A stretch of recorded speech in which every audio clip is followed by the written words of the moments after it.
Hey everyone, and welcome back to our channel. In today's video, we are going to show you how to trim video.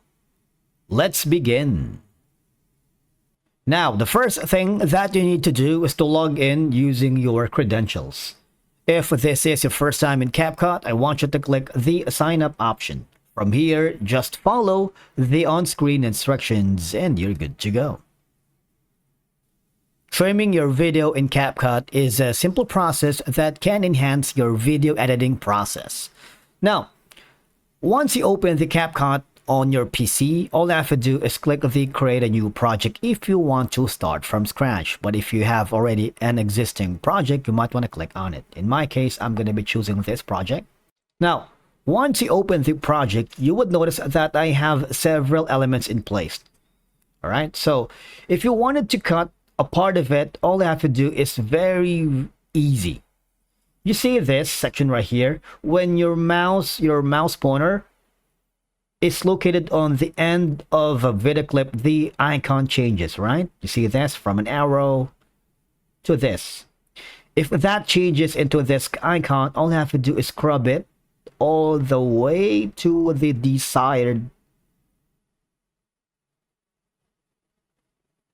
length. All right, so for now I have trimmed that to a length that is seemingly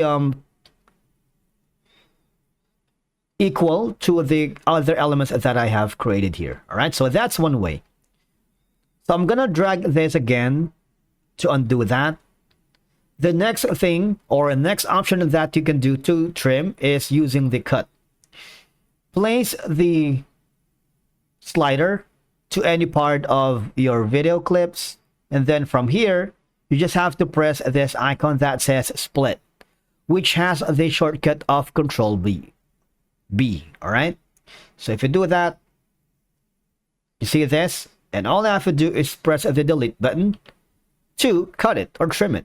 Now again, I was successful to trim the video to the equal length within the same elements that I am trying to achieve with. Now, I'm gonna undo it because what I wanted to show you is the shortcut. Remember, when you select the slider, just around here, press the Control plus B on your keyboard, or Command if you're using a Mac, plus B on your keyboard, and then press delete. You would be able to trim the video cohesively to create a stunning effect on your project. All right, and that's it for today's video. Thank you so much for watching. We will see you again in the next one.